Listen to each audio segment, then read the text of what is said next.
E antes de passar a palavra ao professor José Carlos Moreira da Silva Filho, leio o seu currículo, que me penitencio por não ter feito antes, no início.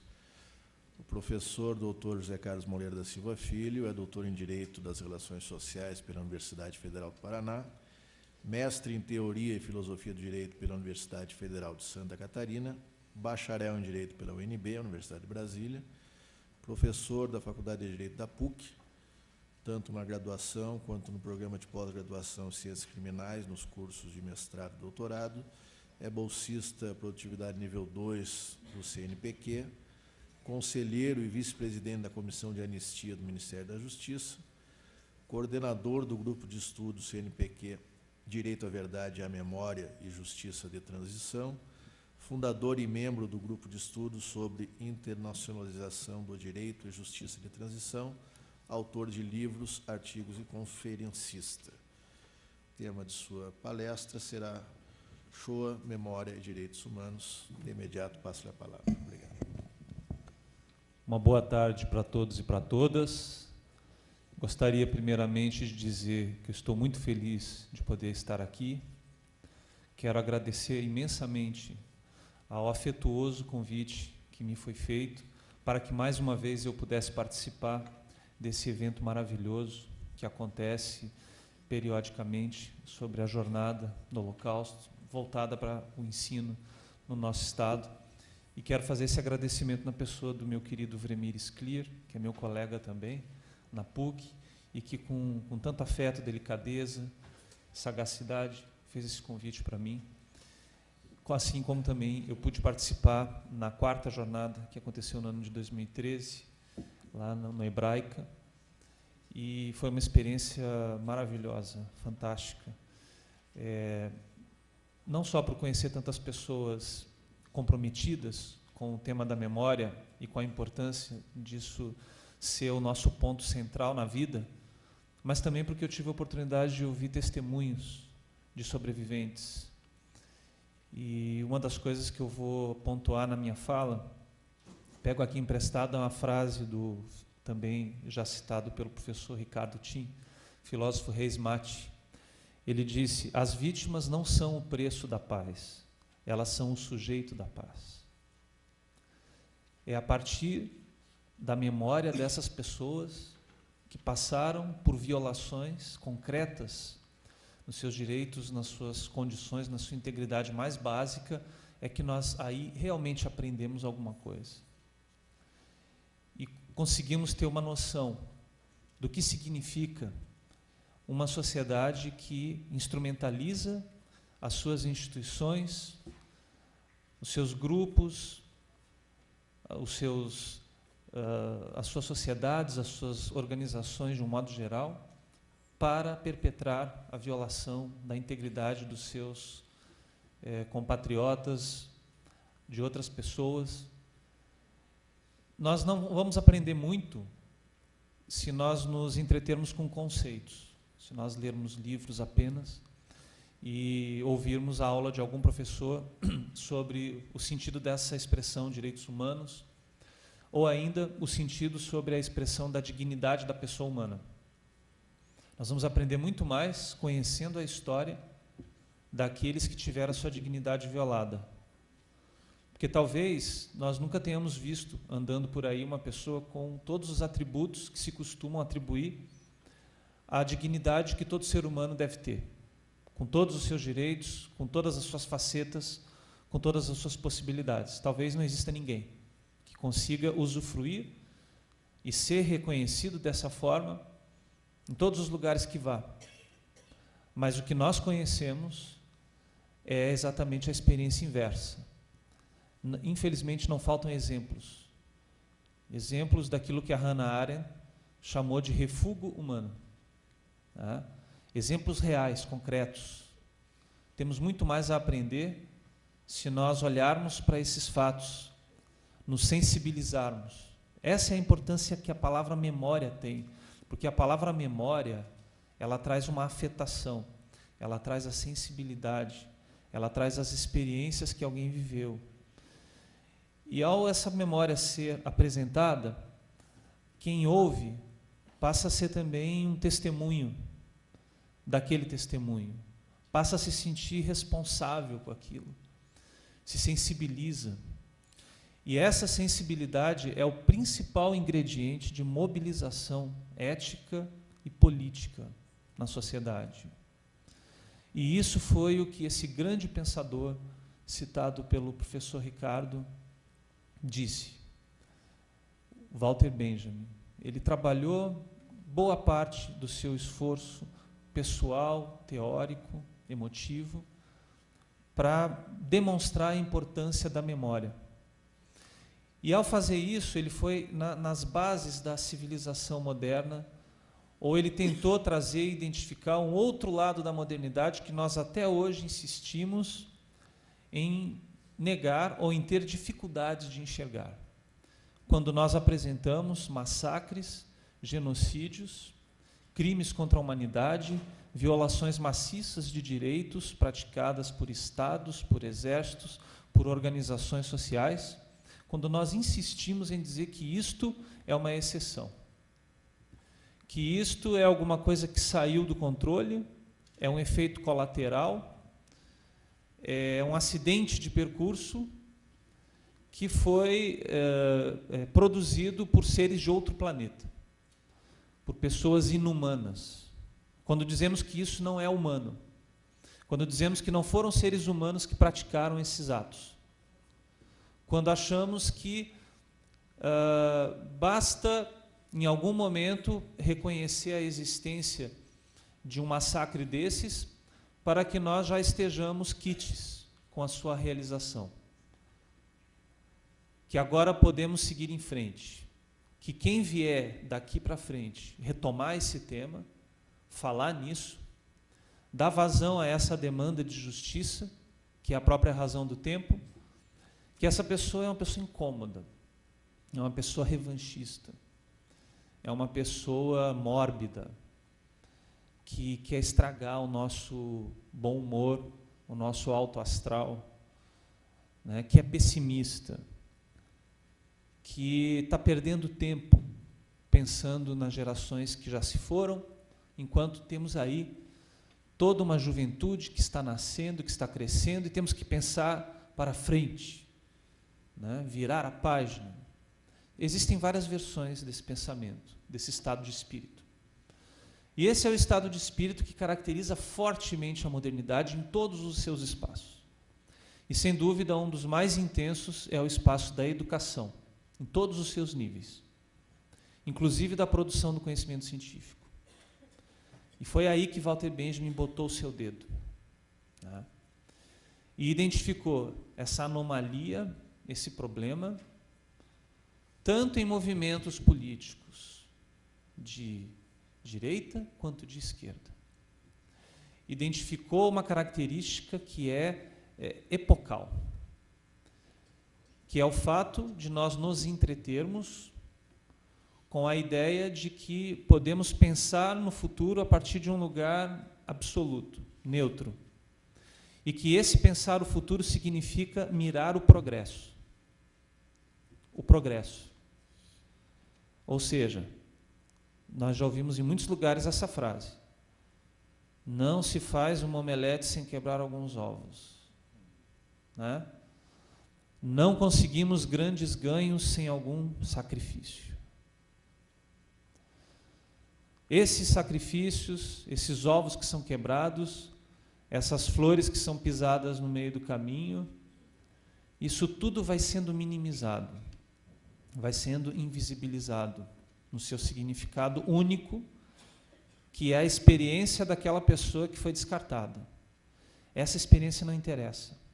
Ela vai na contramão da marcha incessante que a modernidade nos impõe, na qual a sensação que temos cada vez mais é a ausência de tempo para fazer seja lá o que for. Está tudo cada vez mais rápido, tudo cada vez mais acelerado. Nós não temos tempo para que o tempo seja o tempo. Nós não temos tempo para pensar no que passou. Nós vivemos como se fôssemos coelhos com uma cenoura na frente, e tudo que fazemos é pensar em consumir aquela cenoura. Quando a gente consegue, aí já pensamos na próxima. Isso é o retrato da sociedade de consumo. nós dedicamos todo o nosso esforço, quase, né, a consumir, consumir e consumir. E o objeto consumido, ele deixa de ser interessante no mesmo momento em que ele é consumido. E as caixas mal desembrulhadas vão se acumulando dentro do armário. E essa é a sociedade que nós vivemos não apenas na periferia, mas no mundo todo. Esses são os imperativos. Quando dizem que é necessário que nós equilibremos a economia para que a sociedade possa avançar em outros campos. O que será que nós estamos realmente dizendo com isso? Nós estamos dizendo que os recursos públicos que deveriam ser destinados, em primeiro lugar, para atender as necessidades básicas das pessoas, educação, saúde, tantas outras, que esses recursos devem ser todos colocados para aplacar um desejo interminável de ampliar sempre a margem de lucro, de contribuir sempre para que a desigualdade não seja eliminada no mundo. Será que nós vivemos num mundo onde os direitos humanos, onde o lembrar para que não se repita é, de fato, o nosso imperativo? Será que realmente estamos seguindo aquele imperativo que Adorno colocou diante de Auschwitz?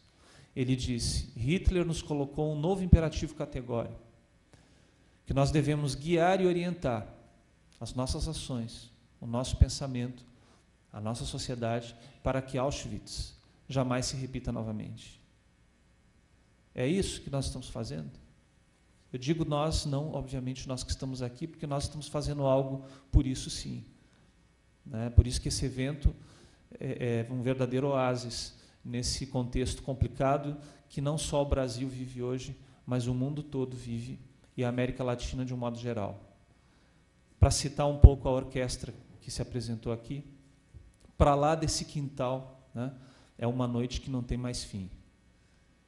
Mas é exatamente nesses momentos de crise que nós devemos reafirmar o nosso compromisso ético, e é nesse momento que nós sabemos se esse compromisso é forte o suficiente entre as pessoas que se diziam comprometidas com ele, que se diziam democráticas, que se diziam preocupadas com os direitos humanos, né, que falavam em justiça, que falavam em combater a desigualdade, que falavam em valorizar a memória de opressão e violação do nosso país, que se insere numa região, que é a América Latina, que foi, entre aspas, descoberta pelos europeus no mesmo ano em que os judeus foram expulsos da Espanha, 1492. Segundo um grande pensador argentino, Henrique Dussel, foi exatamente a partir desse momento que a Europa deixou de ser a periferia do mundo muçulmano e passou a se tornar o centro do mundo. E passou a impor a sua lógica de pensamento e uma certa hierarquia que se reproduziu de uma maneira bastante intensa e violenta na primeira onda de colonialismo moderno. Muito embora a perseguição ao povo judeu, o antissemitismo, tenha suas origens bem anteriores a isso, a Shoah, ela foi o ápice de um processo que, ao meu ver, e isso Benjamin de alguma maneira aponta, já estava presente na própria lógica da modernidade. Chamou a atenção de uma maneira incontornável por algumas razões peculiares que eu poderia daqui a pouco indicar. Mas não sem antes dizer que, a partir de 1492, o cogito cartesiano filosófico, daquele sujeito capaz de instrumentalizar toda a natureza e pensá-la de um ponto neutro e absoluto, também é acompanhado de um outro sujeito, que é o ego conqueror, que é toda a construção de um pensamento, inclusive sobre direitos humanos, que se deu a partir de uma experiência de domínio, de colonização e de violação, que estabeleceu a marca de hierarquia que até hoje está em vigor. Embora o colonialismo tenha ficado de lado, na medida em que todos esses países, e primeiro os latino-americanos, depois a segunda onda de colonização na África, também na Ásia, à medida em que esses países se tornaram independentes, também viraram estados modernos, o colonialismo propriamente dito, podemos dizer que está superado até certo ponto, mas de uma maneira bem evidente em relação ao que se tinha. No entanto, a colonialidade, e essa é uma construção feita por alguns pensadores contemporâneos sobre essa questão, a colonialidade está presente. Basta ver a divisão política que o mundo estabelece, principalmente a divisão a partir de discriminações raciais. Por mais que se diga que a espécie humana é uma raça só, por mais que todos achem algo absurdo ou démodé indicar que alguém seja racista, por mais que no Brasil, o último país a abolir a escravidão, diga que nós não precisamos perder tempo ou ter um ministério só para isso, que trate do problema da segregação racial, que nós somos uma democracia racial.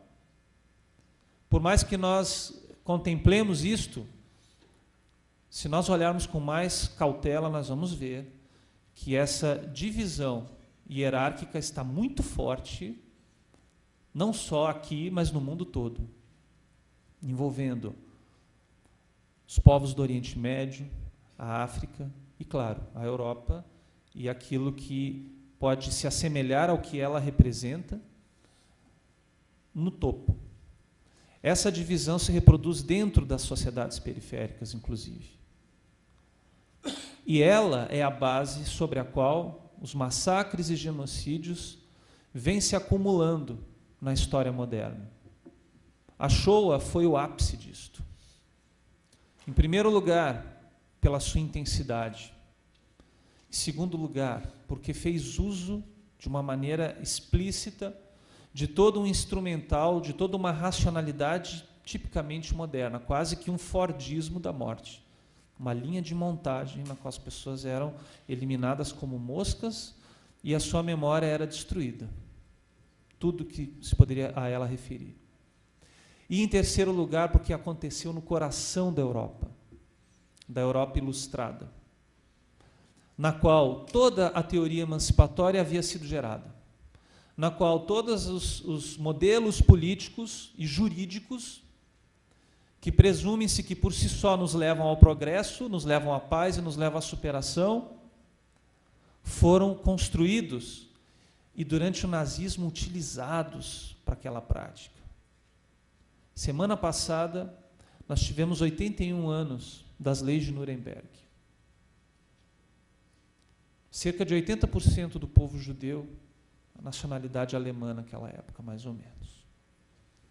E tiveram os seus direitos de ir e vir, de se vestir, de comerciar, de se casarem, de terem identidade e de cidadania, todos eles eliminados sequencialmente.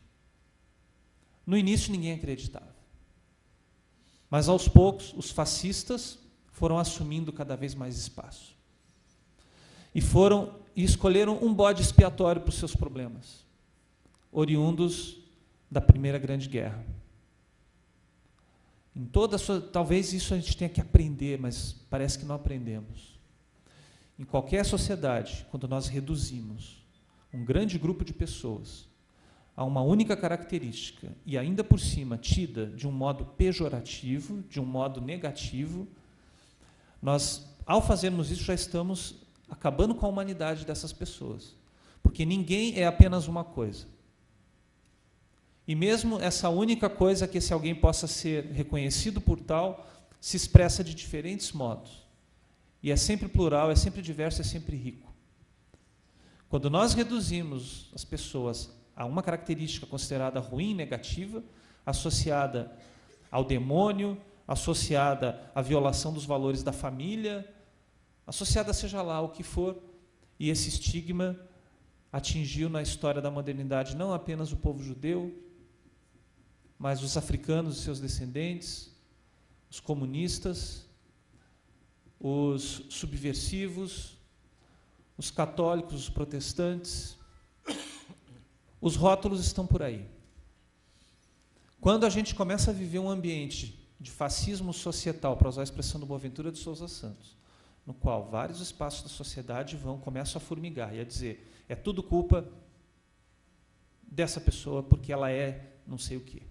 E todo mundo que é não sei o que é culpado. E aí não se quer mais nem ouvir o que ela tem a dizer. E ela passa a ser identificada por símbolos, por uma cor, por um jeito de se vestir, por uma coisa que ela fala, e é estigmatizada na hora. Quando nós começamos a dar espaço para isso, nós começamos a resvalar perigosamente para uma prática que reproduz esse espírito, né, que infelizmente se alastra pelo mundo todo.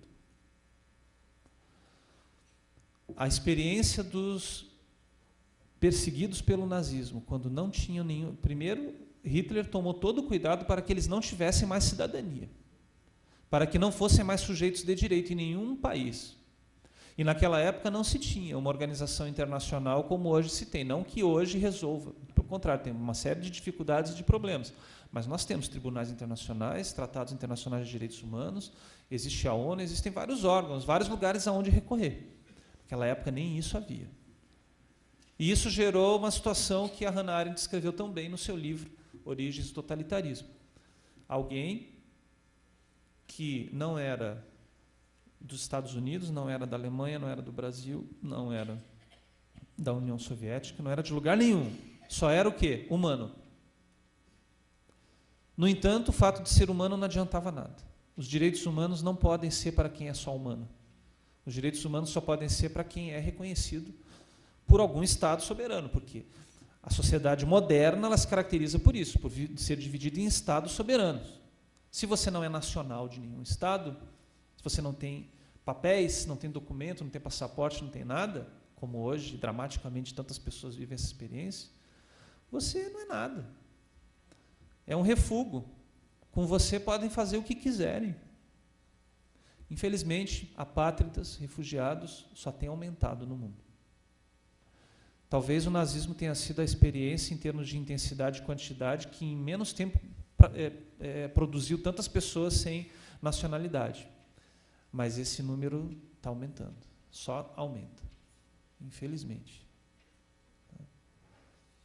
E se tem uma coisa que nós podemos aprender em relação a essa memória, é que talvez, aí para invocar o Walter Benjamin, a melhor sociedade não é aquela que pensa no futuro, não é aquela que pensa no progresso, não é aquela que pensa nos seus filhos e netos. A melhor sociedade é aquela que tem condições de acolher a narrativa dos seus pais e dos seus avós.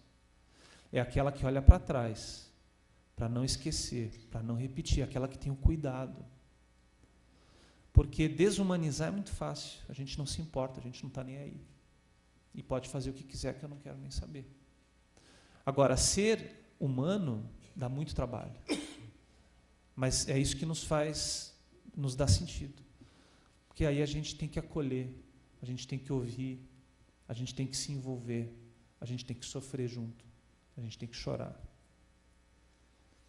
É muito mais importante ouvir alguém que não tenha nada para dizer, mas que a gente sabe que sofreu uma violência e que só consegue chorar ou vai falar com um nó na garganta.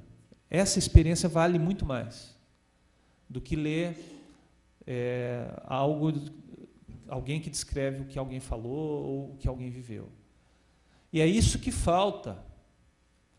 Então, se o tema é ensino e direitos humanos, ensino e holocausto, a Shoah, as pessoas têm que viver isso de alguma forma. Então, as políticas de memória, os espaços de memória são indispensáveis. Eu tive a grata oportunidade de visitar a casa da Anne Frank, o Museu da Anne Frank em Amsterdã. E aquilo me emocionou muito, por quê? Porque a casa dela, a maioria talvez já tenha ido, não sei, ou conheça. Você faz o mesmo percurso que ela e a família dela faziam para viverem escondidos no compartimento secreto dentro da casa. Você sobe a mesma escadinha, você tropeça na mesmo pedaço de madeira, você vive a escuridão lá dentro. E você se imagina no lugar da pessoa. Você se coloca no lugar dela. Então, por mais que a ciência queira se colocar no lugar disso, não consegue. O que vai evitar a repetição é a experiência, a memória, a empatia, a sensibilidade. É isso que a gente tem que ensinar para os nossos alunos. A gente tem que se emocionar, a gente tem que se envolver, a gente tem que trazê-los para viver de perto uma experiência de violação, uma experiência de indignidade, de sentirem responsáveis, se sentirem responsáveis por isso. Isso é o fundamental. Nós vivemos uma situação realmente muito dramática e um dos primeiros sinais de perigo, Benjamin era um alertador de fogo, avisava de um perigo, do qual ele acabou sendo ele mesmo, desgraçadamente, vítima. É quando nós começamos a ver uma sociedade que fecha cada vez mais o espaço para o reconhecimento dessas violações, das situações de indignidade e, principalmente, que não dá importância para a educação e para as políticas de memória.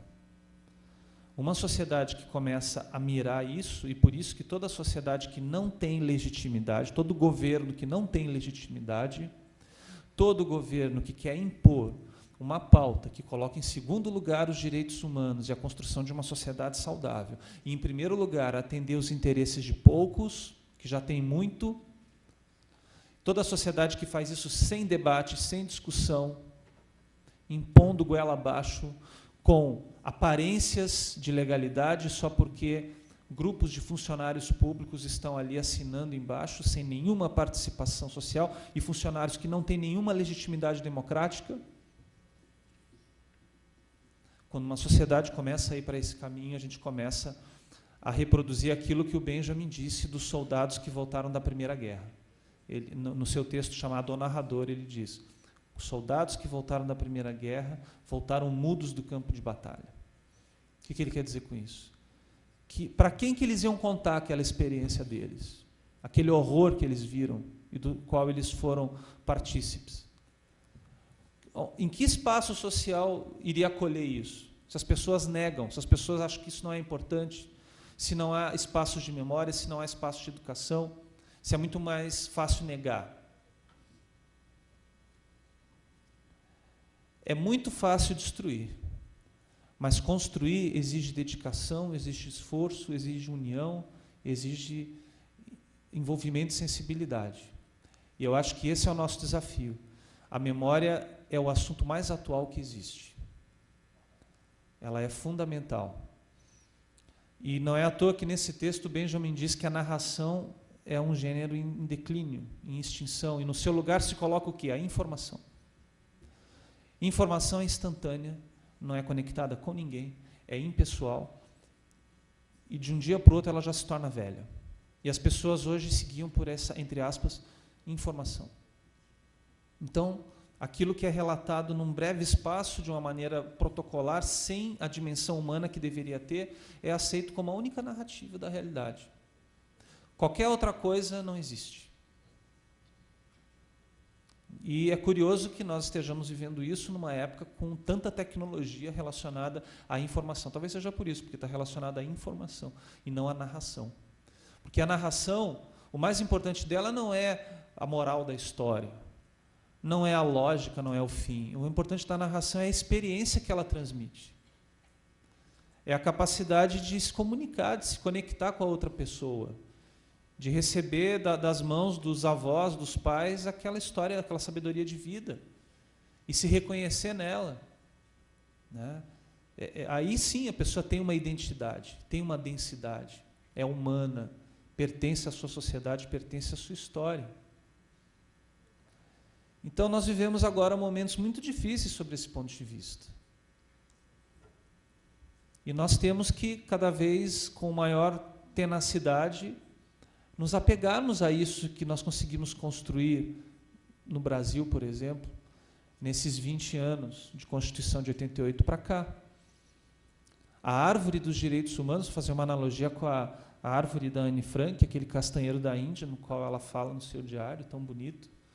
Nós temos uma árvore belíssima que conseguimos construir, mesmo com tanta violência, com tanta desigualdade, com tanta iniquidade, e que se conecta com tantas experiências do mundo todo. Existem leis, existem instituições, existem ações, existem experiências que são pequenas na sua localidade, mas que são grandiosas no seu significado, como esse concurso de redação que foi feito, como essa poesia que essa menina fez, como o brilho no olhar dos estudantes secundaristas que vão à rua pedir melhores condições de ensino, que querem participar, que querem ser ouvidos, que têm algo a dizer. Então, parabéns a todos por esse evento e, mais uma vez, para mim é uma honra fazer parte disso. Obrigado.